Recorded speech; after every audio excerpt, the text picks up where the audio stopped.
to He Said, She Said, the Cryptid Show. I am Tommy Cooper with my co-host Stephanie Langer. Stephanie, how are you doing tonight? I'm doing pretty good. How about you, in amidst all the crazy fears that's happening with the country? Oh my gosh.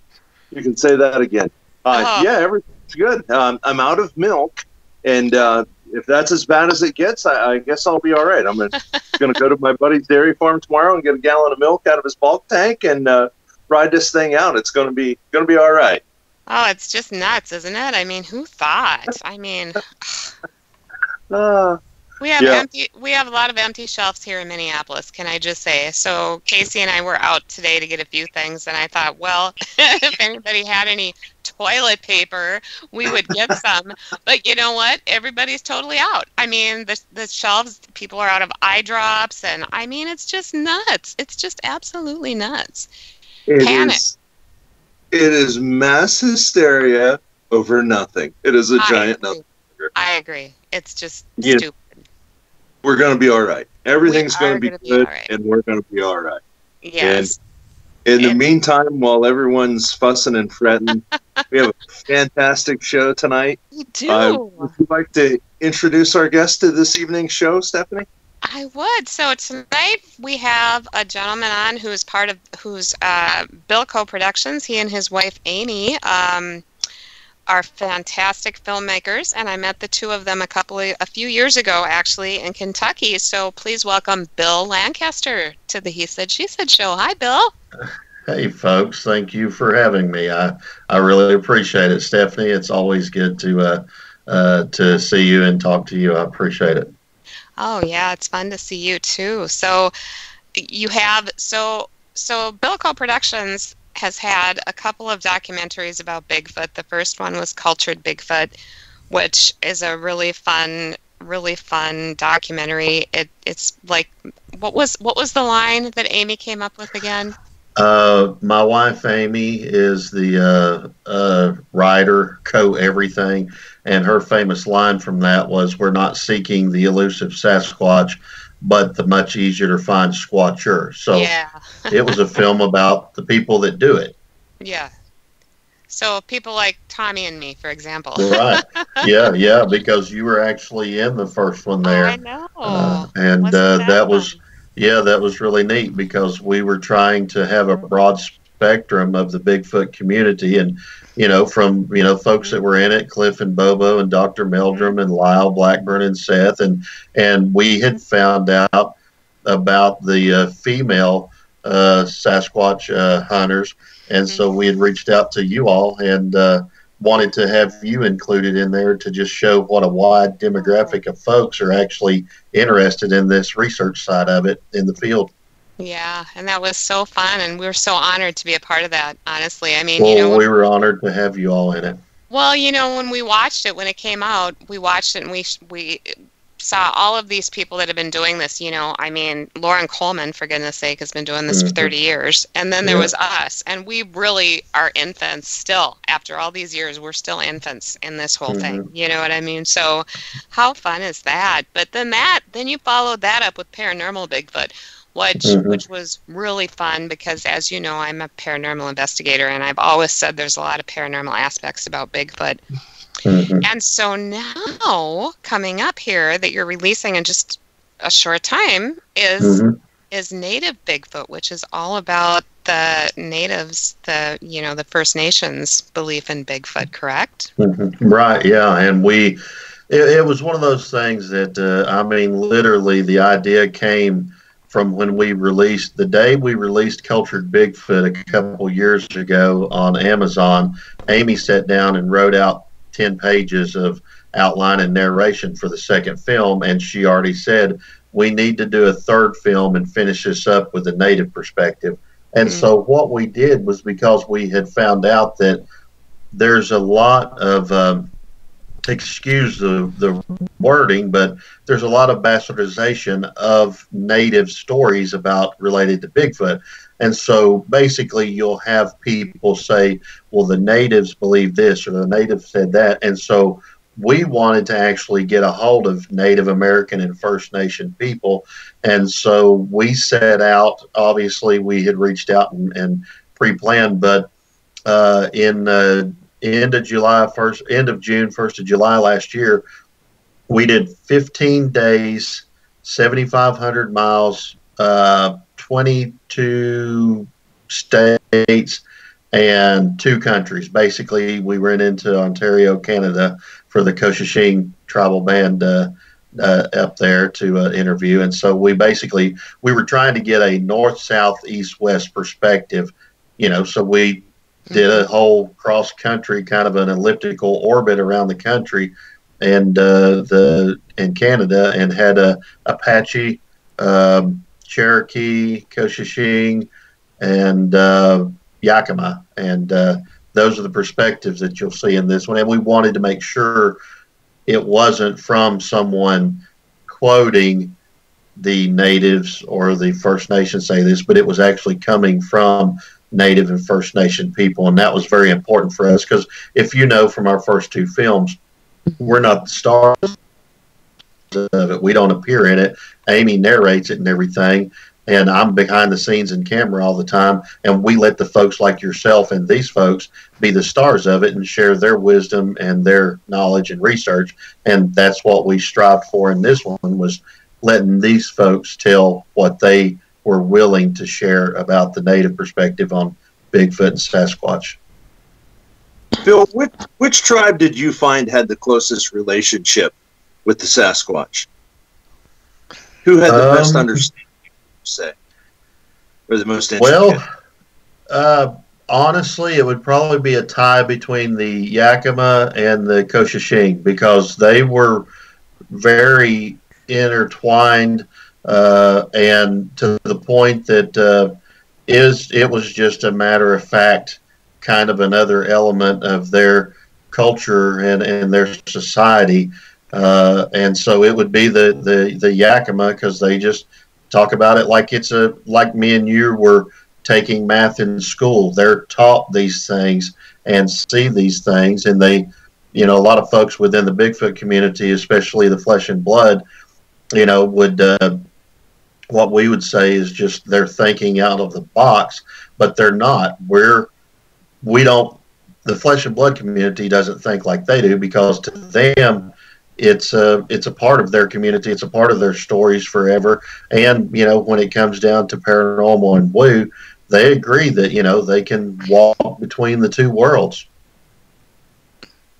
Yeah. Did anyone you speak with have a more negative opinion, or did everyone that you spoke with have an overall positive relationship with the creatures or the people? Well, it was actually one of those things. It was within everyone we talked to, and I guess you could take it down to just like people, there's good and there's bad, because within everyone we interviewed, there were the good aspects and there were the bad aspects that each and every one of them shared, that, they, a lot of them think of them, as a teacher and a healer and everything.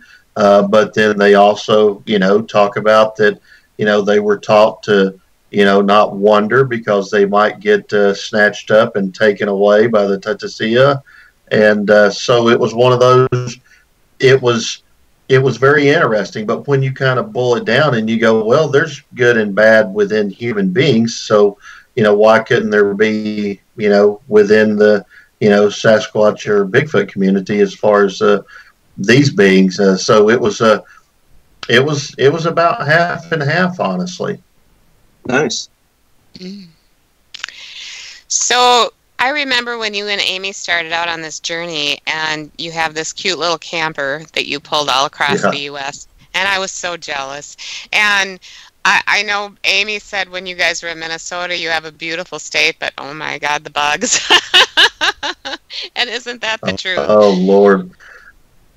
We have never seen mosquitoes that you could literally see, the stripes on their little abdomen or the veins in their wings.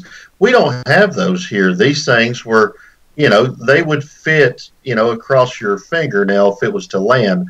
That's a big skeeter. And we literally, when we were coming back from Canada, we were in Fort Francis, Canada, and going back over to International Falls, and we literally looked ahead of us, had the windows down, and I was like, "What is that?"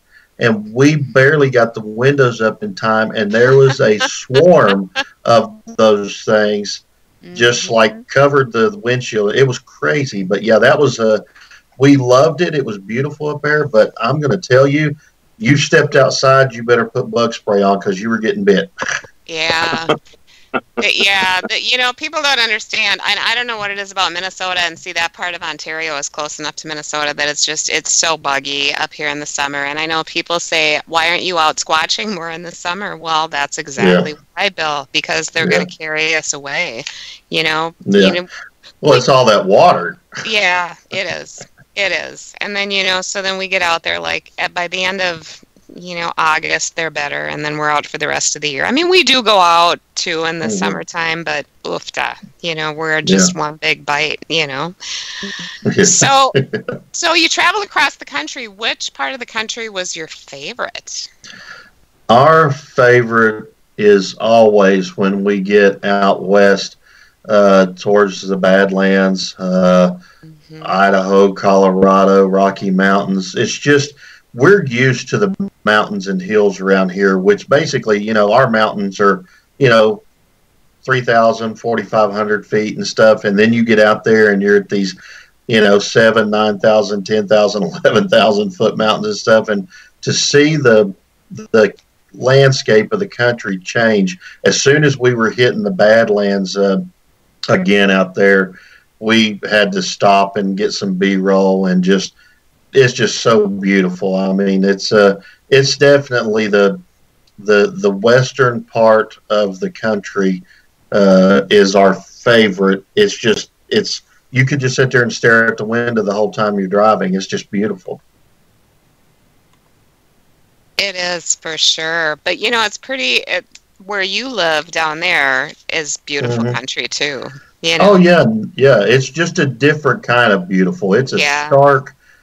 All of our mountains and hills are covered with trees and everything, and you get out that way, and a lot of it is rock and that kind of. And then you start getting you go more towards the Pacific Northwest, and then you get back into the trees and everything. But then they're like almost all of them are twice as high as what we have around here. Oh yeah, they're mammoths out there in the Pacific Northwest. Yeah. When you spoke with the native people, what were some of the more interesting stories on where the Sasquatch had come from originally, or the history of, or that sort of thing? Did they have? Well, they as a broad stroke across all of them, they believe that they've been here time in memoriam. They've been here longer than they have and we have. That they're ancients. Some of them definitely believe that they are associated with the star people. That they've been here way before us, and that's why they really can't nail down, other than they were just ancient beings that were here. Time in memoriam was one of the things that was related, just like a lot of folks will go to the Nephilim and the giants in the Bible version of them. Well, they really mirror that a whole lot in their culture. How so? The how so is because the predominant vibe is it is definitely a spiritual creature. Okay. The predominant vibe is that if you want to call it interdimensional instead of spiritual, then so be it. It's just two terms describing the same thing, and so they definitely believe they can they can walk in our world and they can walk in the other world. That's the predominant vibe that you get, and it's really sobering to hear these educated folks. Most of these folks had official jobs within the nation they were involved in, or had college degrees along with being natives of their tribe. And so these were folks that, like most of the folks, even like yourselves, the one thing you stand to get is ridicule for, believing in something like this. Well, these folks, they go way beyond the woo crowd in the Bigfoot community. And that's why you don't see a lot of them in the Bigfoot community at the conventions and stuff like that, because they would just be, scoffed at and laughed out, because a lot of the stuff that they believe, the longer you talk to them and the more you talk to them and listen to their rationale and their reasoning behind it, it would make a whole lot of sense. The reason we can't get pictures, the reason they appear to just vanish and everything, if you just want to open your mind up for a minute and simply believe the native perspective, it would make this whole thing make a whole lot more sense. Oh, I agree. Absolutely. A lot of folks do, yeah. Yeah. Well, and when we started doing this, we were pretty much embraced by the native communities here in Minnesota. And so we've been told time and time again what they believe in different ways, but same story. So, that has really definitely shaped my view of Bigfoot, for sure. Mm-hmm. So you interviewed Alan Yerxa, who's our friend and used to be on Calling, and was that fun? He's great. Him and Chief Brian, they really opened up their arms, all of the folks that we interviewed. We had some really unprecedented access that was granted to what we could film and the folks we could talk to, and we were honored to be invited by Chief Brian to film the last night of the powwow while we were up there. So we got some fantastic B-roll footage and audio that is included in the film. And Alan's great. I had done the show with Alan before, and so I got to know him through that and stayed in touch Facebook. And then we actually got to hang out with him and interview for a day, and then we actually met and went to his house the next day and finished a little interview, because we were supposed to go out on an island, and the weather didn't cooperate, so we didn't get to do that. But we got to spend some good quality time with Alan, and he's great. I like Alan, and hopefully, if the borders don't stay closed, Alan is to our premiere in West Virginia on April 4th and 5th at Chief Logan State Park. We're having the world premiere of the film, and Alan is one of the folks in the film that is coming, unless they won't let him across the border. He's going to be there and participate in the Q&A and everything. Oh, well, let's hope they don't do that. It's just... I know. Oh, I'm really excited for this one. I can't wait to watch the whole thing, beginning to end. I know you sent a little preview to us, and I did kind of just look a little bit. But, yeah, it looks fabulous. But you know what? People out there, I'm just saying, you need to go on Amazon and view the first two first, and then this one will be out. When is this one going to be out? On it'll Amazon? Actually, we're world premiering it April 4th at Wild Weird Con in West Virginia, but we're going to have the official release to the general public on the next day, the 5th. You can buy DVDs through us and our Bilco Productions.square site, and you can rent and download it on Amazon in HD or standard definition. And trust me, this is one that you want to watch the HD version on Amazon. It's beautiful. I shot it in 1080 HD and 4K cameras, and then we downscaled it to the 1080, which is your Blu-ray quality. And just trust me, if you watch the opening, Stephanie, you see why you want to see that in HD. It's beautiful. Mm-hmm. It looks like the Badlands. It looked beautiful. Absolutely. Yep, it is. That's the Badlands. Yep. Yeah, gorgeous. So, go ahead. And the reason the West Virginia premiere, is that a convention type thing that's going on, or the West Virginia premiere? Yeah, it's the Wild and Weird Con.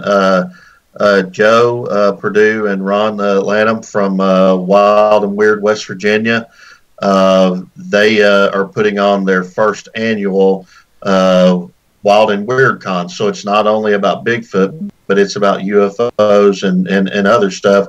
And they had invited us when they first talked about doing it, because we've got to know the guys over the last couple years. And they had invited and asked us to come there. And so me and my wife had decided that because we really like these guys and this was their first convention, we were supposed to release the film back at the end of January, 1st of February. And we talked to Ron and Joe and said, how would you guys like us to hold off and we'll just do a world premiere there? Well, they were just ecstatic. And we're like, no, it's kind of fitting. You're doing it at Chief Logan State Park and we're doing Native Bigfoot. So anyways, they've got tickets on stills. West Virginia is still one of the only states that doesn't have the coronavirus and hasn't closed their borders. And so, yeah, they're having a thing like on Friday night, you can go out and do a little research with one of the fellas that's going to be there. And then they have vendors and everything. And I mean, I don't think it's that expensive. It seems like it's somewhere between $10, $15, $20 for the thing. And they've got like 4 or 5 speakers, and of course we'll be premiering the film and have our DVDs and everything of all 3 films there. So it should be really good. These are some stand-up guys that we've met in the community, and we're honored to be asked to be a part of their inaugural event. And we really hope that it works out and becomes an annual thing for them, because they're just some really neat guys, very talented guys too. So what part of West Virginia are they in? Did you say? It's actually, it would be kind of southwest towards the Kentucky border, kind of below, kind of southwest of Charleston a little, around in there. It's Logan, Logan, Logan, West Virginia, and it's at the conference center in Chief Logan State Park. And if you guys go to Facebook to any of my Bilco Productions, Native Bigfoot, Cultured Bigfoot, Paranormal Bigfoot, you'll see where I've posted, and there's actually links in there you can click on for tickets and information, even some videos they produce that show a lot of the stuff that's going on. It should really be neat, and it's another one of those conventions in this area that we can all get to kind of easy that aren't able to go out west to some of the others. Yeah, that's fun. That's, I really enjoyed the ones that I've been to in Kentucky for sure. It's quite a haul for us, though, as you know now, because you've been up. Oh yeah. So it's a haul. It's a haul, but we love the South. We love all you guys, and you just you're so hospitality inclined. You know what I mean? Yeah, that's what the South is known for, is our hospitality, and it's pretty genuine. That's just the way we were raised, I reckon. Not everyone, but the most of us, that's just the way we were raised. Oh, for sure. And you have Waffle Houses. We don't have those in Minnesota. Yeah, you don't have Waffle Houses in Minnesota? No, we don't. Poor thing. I know. And it's not even the waffles that I love. I just love their grits, man. They have the best grits. Yeah. You don't have Huddle House? No, we don't have any of that in Minnesota. What the heck is going on? It's this. That's crazy. It's the Scandinavianness, I guess. I don't know, but we need to get a Waffle House. Maybe I should open up the first Waffle House in Minnesota. Wouldn't that be fun? There you go. There you go. This sounds like a Perkins conspiracy. Don't you guys have oodles of Perkins? Yeah, but you know, most of them closed down now. There's only a few left up here anyway. Oh wow! I know. Well, we have a Perkins right here that me and my wife will eat at about every other Thursday morning. We have a late morning, and so we get to eat breakfast together, and we love our Perkins. I love it. I love it.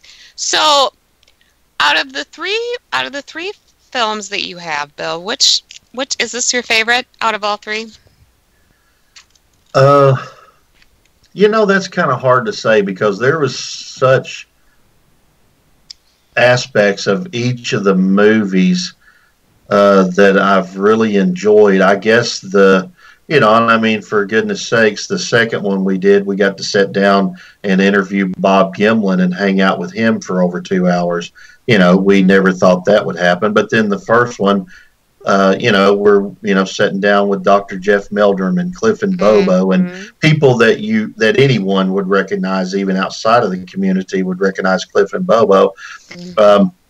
And then for the second one, I got to sit down. Ron Moorhead met me in my little pop-up camper, and sat down for over an hour, and we did an interview with him.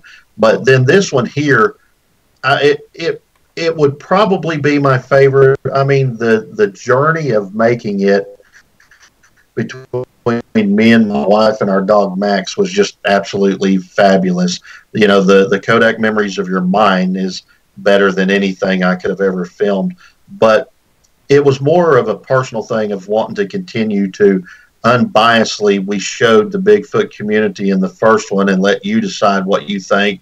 Unbiasedly, we showed both sides of the paranormal woo crowd and the scientific argument against it, and let you decide. And so this one here, we wanted to give the native perspective from the native mouth, a chance to speak about, what it's not a community to them. It's just, their culture to them. And so this one was fascinating because, I have, from my great-great-grandmother or father on my grandmother's side, I have Cherokee in me. And so it was more of a personal one with this one, just the respect and, getting in touch with these folks. And there was stuff that they wouldn't share, but there was stuff that surprisingly we did get shared. That was, shared openly, signed releases, saying they would, go on film and everything. And so I think it'll be very interesting for a lot of folks because they've never heard this many. I think we had, I think it was 7 interviews total in this. And then we had like about 4 stories from Kathy Strand Moskowitz. Got permission to use 4 of the native stories from her book, Giants, Cannibals, and Monsters, if you've heard of that one. And so it's just chocked full of a lot of stuff in one place that a lot of folks that has never been shared, in my opinion, with the general public in this kind of a format, because they typically keep it to themselves, and as well as I do, you don't see a lot of Native American First Nations people at conferences speaking and sharing their knowledge because they keep it to themselves, They do. So this one would probably be, all in all, the favorite experience of making the movie and the people we got to see and the access we got to reservations and everything. It was just, standing across from Mount Adams in Yakima, Washington, which is 12,227 feet, and knowing that you and the guy that's with you are the only human being within miles of there, it's just, I could have stayed right there in that spot the rest of my life. It was beautiful. So, awesome. That's just awesome. Mm-hmm. If a person is to watch all 3 of your films, will it give a good illustration of where you are and what your positions are on the whole phenomena? Will a person know where you stand? No, and that's on purpose. We are going out of our way not to give our opinion and have an agenda. We're wanting each person at the end of each film to have form their own opinion from the researchers that we are talking to in the field. So no, we don't want to be the stars of the movie, and we don't want to interject our thoughts and opinions into it. We want to narrate it, to share information. We want these to be a resource, a reference material is what we have. And so there was about 23 people interviewed in the first one. I think it was 9 or 10 in the second one, and like 7 in this one. So close to 40 different people in these 3 films share their perspectives in these documentaries and share a lot of interesting information, and it lets you make up your own mind. And that is done very much on purpose. Mm-hmm. because we've seen so many that do. They interject their opinion and narrative, and it just steers everything. I don't care if the person that was being interviewed didn't agree with the narrative. In post-production, the folks have changed it so that everybody agreed with what the people making the film were. And so we kind of don't like that, and so we go out of the way to make sure that we're not changing it through edit to make it sound a certain way. We wanted to come across exactly how these folks intended their interview to come across. Short of coughing and sneezing and stuff, you know.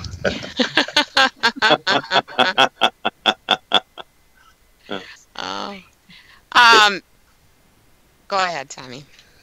And I know that this project is just about to be released, but any ideas on where we go next with the next project, or is the next project a film as well, or what do you see coming on your horizon?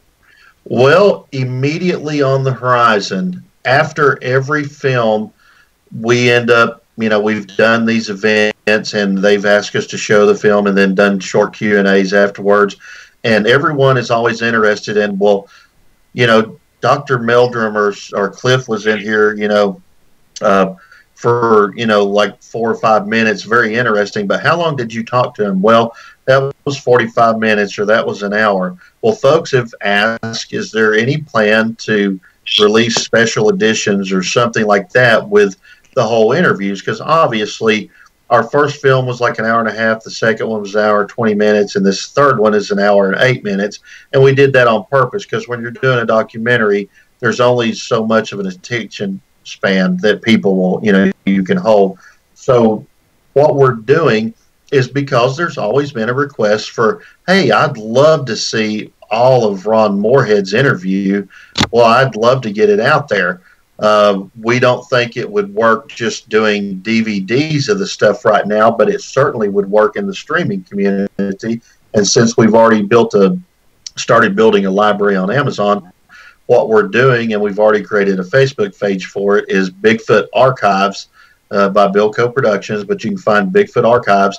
And what we're going to do is we're going to pick interviews starting from the first film, and we're going to release pretty much in their entirety, except for the obvious stuff that just needs to be cut out because it's, you know, it's just, you know, we're checking the mic or something, you know. So we're going to release that along with, you know, some behind the scenes talk. Me and Amy will sit down and do a little interview with ourselves saying, well, on this one here, we had to go through this process and we had to set this up or whatnot. So what we're going to do is try and put 1 or 2 of those interviews together at a time and release them kind of episodic on Amazon for rent and download.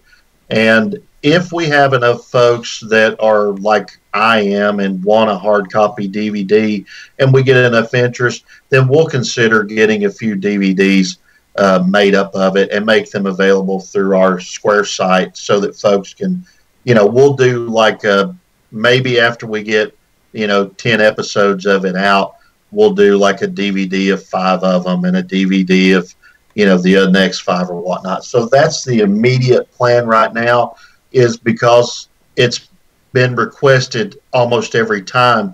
Do you guys have any plans to share a lot of this other information that obviously, because of time constraints, you can't fit it in a film, because you couldn't have one guy talk for 45 minutes and then you go to the next one for 15 minutes and cut the film off because of time. So Bigfoot Archives is our next immediate project, and it is sharing as much as we're able and is available from the extended interviews of these very interesting people. Fun. Speaking of interesting people, I have to ask you, what was it like working with Russell Accord? Russell Accord was probably one of the most gracious hosts, first of all, that I've ever seen at a convention. He had asked me, and my wife had gotten in touch with us on the phone when the first film had come out, and he was talking about doing a film festival along with his International Bigfoot Conference. And he had asked, hey, if you can get yourselves out here, I'll take care of everything else. And you guys show your movie out here to the West Coast. And he treated us like first class, just a super nice guy. And literally, we had almost 700 people sitting in an auditorium watching that film. It was the most nerve-wracking thing me and my wife have ever been through. She left to go sit down at the table, but the response was just overwhelming. Russell was, when we interviewed him, super interesting guy because he is definitely a scientifically minded skeptic, but he needs proof to believe, solid evidence type proof to believe that Bigfoot and Sasquatch exist, which I know that sounds odd because you're talking about the same guy that's Bob Gimlin's manager at this point, but he still remains a skeptic. And he's just like the rest of us. He's as interested in, he would hope you could find good, solid evidence, but until you do, he's still going to approach it with an open mind of, not just leaning totally into the, I believe it. So he was a super interesting guy, and subsequently became a good friend to me and Amy. It just, we'll never be able to repay him for the kindness he showed us at his convention, to be quite honest with you. He treated not just us, but everyone just like they were superstars. And believe me, we are not superstars. It's so refreshing. I've never heard a single person say a bad word about Russell LaCour. Yeah, he's got to be a great guy. He's a super nice guy. He's a veteran. I respect him for that. I mean, he just is. He's a nice guy.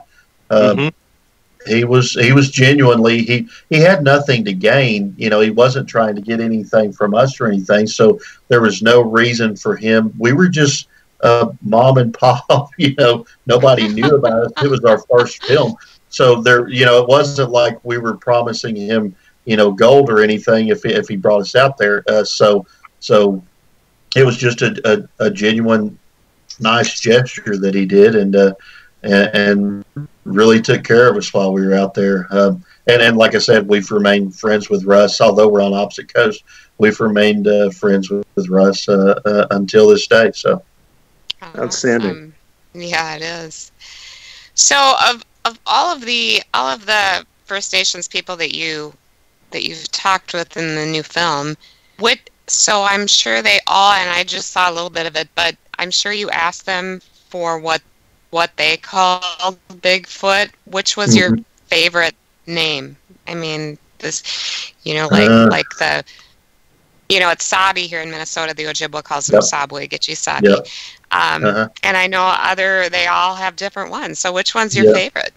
Well, I mean, the Yakima, you've got the Tatasia or Tatathea. Of course, the Ojibwe, the Sabi. Cherokee has several, the Shukaloo, and the Apache. The Apache, really, when we talked to Baltimore, was more on the lines of Sasquatch and Bigfoot. I don't know. I found them all fascinating, that these very colorful Native and First Nations expressions were expressing the same being. So I don't know. I thought the stories that were super fascinating were the ones that Alan shared about Sabi, and Atwise, Kamike, and Red Thunder, and Nels Gahan of Yakima shared about Tatathea. Those were some really fascinating stories. So those are probably, because and I'd never heard him called, Sabi or Tatathea. So I had heard of the Cherokee names for him. So those were really fascinating, and some of the stuff that they shared was really neat. And it was one of those things, and there's things that we shared, and you'll be like, wow. And then there's stuff that they couldn't share that you wish you knew more of, but they shared so much you won't really you'll be surprised that they shared what they did, and they had gotten permission. I mean, we had a Dr. Charles Gord, PhD at the Cherokee Heritage Center, that is a social scientist, and he shared a lot of super interesting stuff with us. The man's got DR and PhD, in the front and back of his names, and some of the things that he was sharing were just absolutely fascinating, Anyways, so I know that's kind of the long answer there, but the Sabi and Tutsi are probably my favorite terms I had heard. In your dealings with the Native Americans, did you find anyone who engaged in things like casting tracks or anything like that, or did they find that to be disrespectful, or they just weren't interested in that?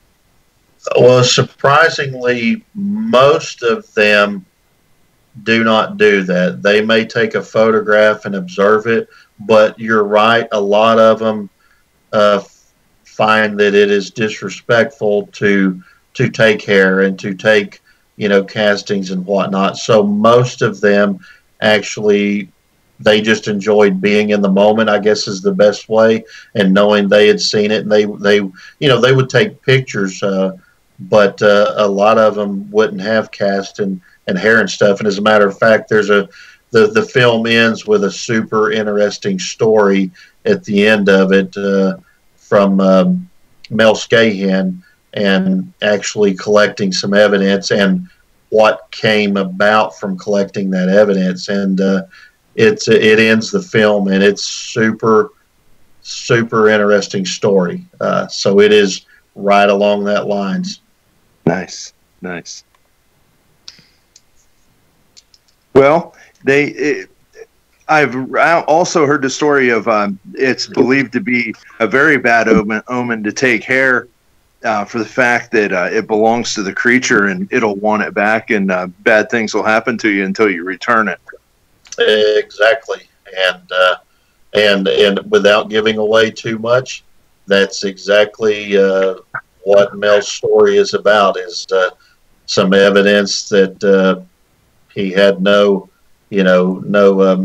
malintent whenever he was collecting it, but come to find out, it was causing some issues that he didn't know were related to it. So he had to figure out what to do and make it right. And you're exactly right. That's part of most of them's belief, is that that's a bad thing to do. That's bad juju. Yep. Well, I think a lot of them will not go look for him. Alan is an oddity, I think, of the Native Americans, because from what I understand is that they really don't go looking for Sasquatch, and which I always say for us, it's amazing, because the natives, the Ojibwa here in Minnesota have just embraced my group, and it seems like we're always on Native American reservations, and they tell us their stories and they tell us where to look, but they won't go look. So it's like, we want to see what you find. We're not going to do it, So we get the benefit, but at the same time, I'm like, wow, maybe we shouldn't be doing this either. I mean, it kind of makes you wonder, doesn't it? Yeah. I don't know. Yeah, no, and I mean, that's one of those things that after these three films, one of the questions that just comes to mind is, should we really be looking for this? Should we just let it be? And you said it right there. And I mean, the natives all but expressed that to you. It's just it's there. Accept it. Let it be. And should you really be looking for it at all? Well, here's what I say we do in our group, is that we go out there and we love to be in the woods, period. And I think that he will show himself to us if he thinks that we're worthy of that. I don't think we're necessarily going to see him, unless he feels, I'm going to show myself to you, It's fun to find stuff that we feel like he has been created by them, and that's what we look for the most. I don't think we go out there expecting to see a Bigfoot. I hope someday we get to see one, but that's up to them. And I do think they will show themselves to us when they are ready, or if they think we're worthy of it, honestly. you know, but it keeps us going, right? Yeah.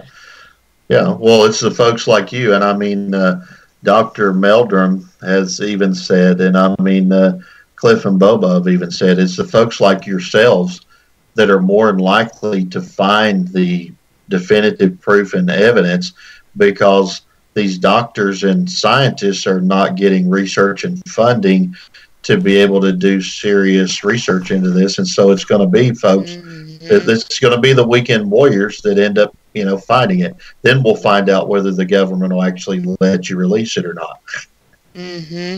Well, and like I've always said, we're in my group, we're doing this for ourselves, basically. Would we like to get some proof? Sure. But I just want to see him. I want to look in his eyes. And if I don't get a picture or one shred of evidence, that's okay, because I'll know that I saw him, and that's the way all of our group feels the same way, I think. It's not for the notoriety. It's not to prove that he exists, except to ourselves. This is what we're out there for. So I think we're a little different than most people, but, we're out there anyway. And someday we'll find him. But but the First Nations people, for sure. I mean, it's like, here's where we see them. This is what we think. Have at it. We know you're there. So if something happens, you just yell and we'll come find you, kind of thing. Because we have had that. I mean, I remember one time being, way up in the Chippewa forest, and one of our Native American friends, and actually he does do Bigfoot research, and he had called and he said, Steph, meet us at this cafe for coffee, and then we'll come out with you. And I'm like, okay, well, I'm kind of stuck in the mud. And he's like, because, I get stuck in the mud quite often. And he's like, oh, do I need to bring the pickup with the winch and get you out? And I said, no, I personally am stuck in the mud, but I'm out now. But yeah, we'll meet you there in, half an hour or something, So, I mean, like I said, they're there. They're, go look for them, and, we'll get you out of any trouble you might get into or whatever. But so like I said, we wonder too, should we actually be out there? But I always say we're just out there in the woods, trekking through, finding stuff, Yeah.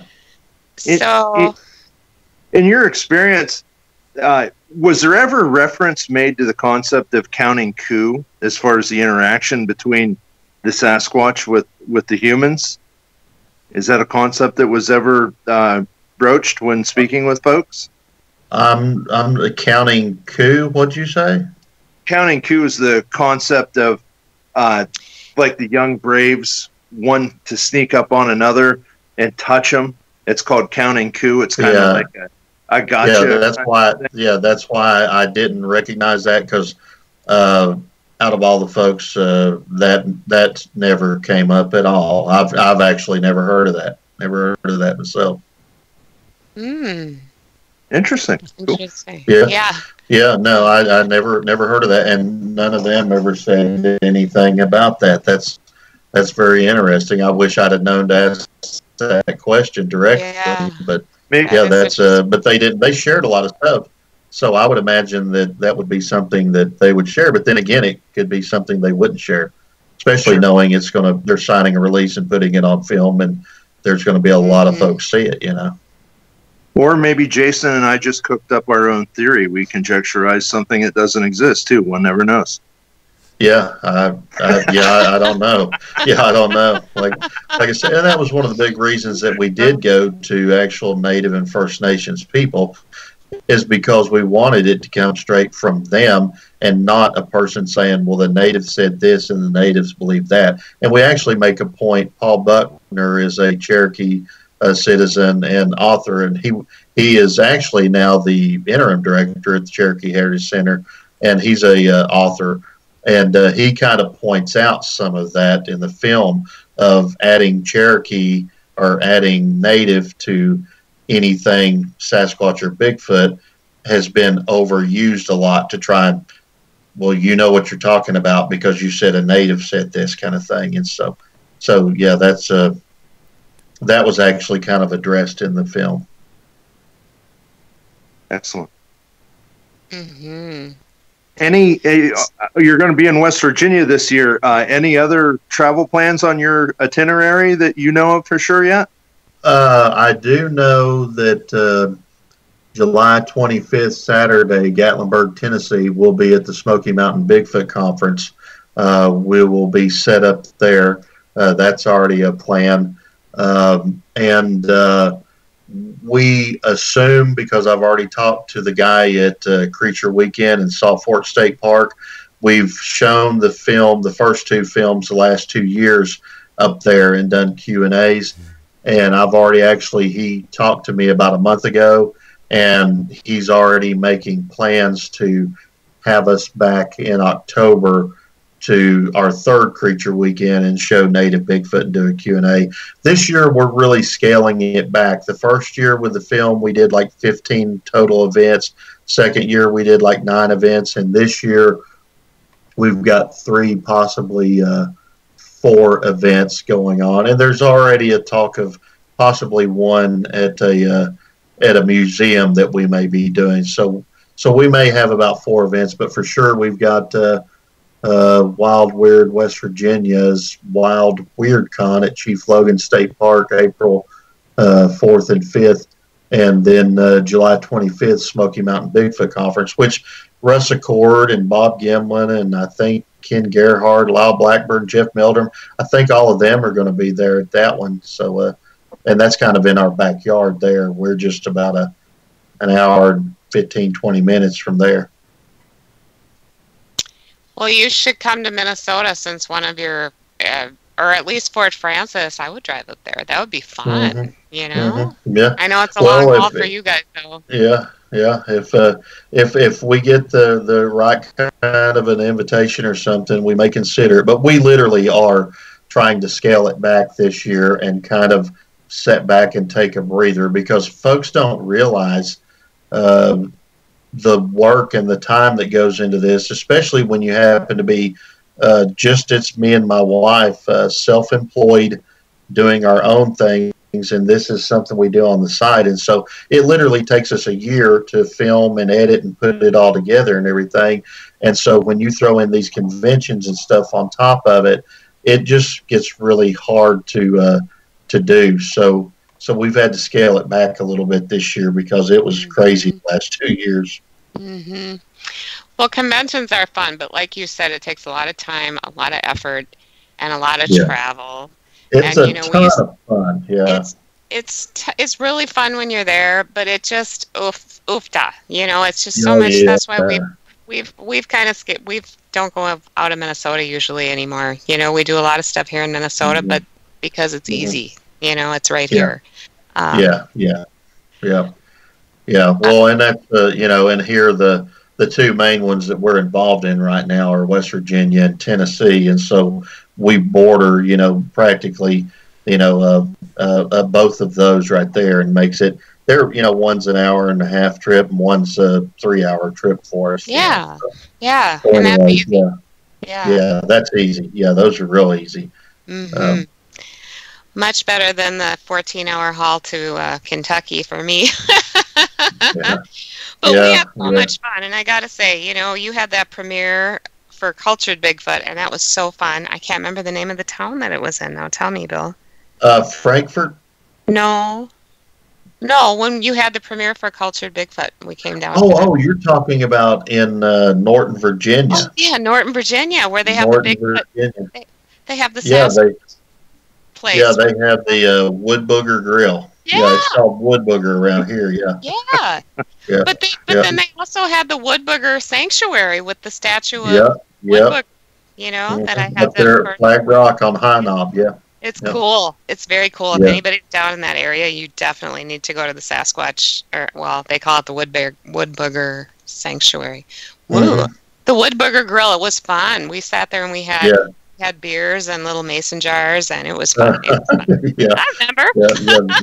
That was fun. Yeah, that was great. And that little theater that we did the premiere in, Andy Scott was the owner, and he just really set it up neat, and it was really neat. So that was exciting for us. Yeah, it was really fun. It was just, we had a ball. So so we're looking forward to the premiere in West Virginia. So anybody gets a chance, you get on there, look up Wild Weird Con, and easy to find, or just look at our pages. because that would be your first chance outside of, the folks like you were doing podcasts that we're letting them watch a preview of it. But anyways, that'll be your first chance to see it. And then the next day it'll be available on DVD and Amazon. Sure. And if people want to, so you are on Facebook, and what is the best Facebook page for people to go to see all of these? Well, each one of the films has its own page, and it's, Cultured Bigfoot, Paranormal Bigfoot, Native Bigfoot. They all have links also to where you can actually purchase the DVDs. And then Bilco Productions, which is our production company, we have a page for it. And then now Bigfoot Archive. So we've made sure that if you can remember one of the names of the films or who made it, then you can find all of our stuff on there. And you can inbox us if you have any questions or want to buy a film or anything, or know where to get it, or know where we are. We try and keep each one of those pages kind of updated with what currently is going on with us. Awesome. Well, Bill, thanks for talking with us today. This has been so fun. Is there anything else you want to say? I appreciate it. Yeah. You know what? I'll tell you one thing. If people go to Bilco, it's spelled with one L. If they go to Bilco /productions.squaresite, up until April 4th, they can actually pre-order the Native Bigfoot DVD for just $15, which means basically we normally sell it online for $18 because that includes shipping. But what we're doing is for the pre-sale, and we've already done quite a few of them, folks that want to pre-sale, they can get it for $15 on there until the day it's released, and then it goes to $18 for the physical copy. Awesome. You sound like you're a busy guy. That's nice to hear. We managed to stay busy. Yeah.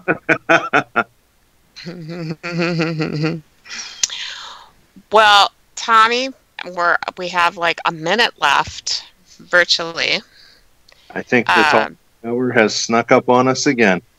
Time flies when you're having fun. Isn't that the truth? So, Bill, give Amy my love, and wow, good luck at this premiere. I'm so excited for you guys. I'm so excited to see the whole thing. Honestly, this is really going to be fun. Well, let us know what you think. Oh, for sure. And Tommy, another episode, we're done. Excellent. Tommy, it was nice to meet you, sir. Thanks for having me. I look forward to meeting you in person, my friend. It was a wonderful conversation. Well, if you and Stephanie can get down this way, Stephanie, we'll all have to grab a Kentucky Bourbon Barrel Ale somewhere. That's right. Absolutely. I told Tommy about that Kentucky Bourbon Ale. You had me at bourbon. See, there you go. That's it. Yeah. All right. There you go. Well, thanks everyone for joining us tonight, and have a wonderful week, and we will see you right back here next week at 9 p.m. Eastern Time. Good night, everybody. Good night.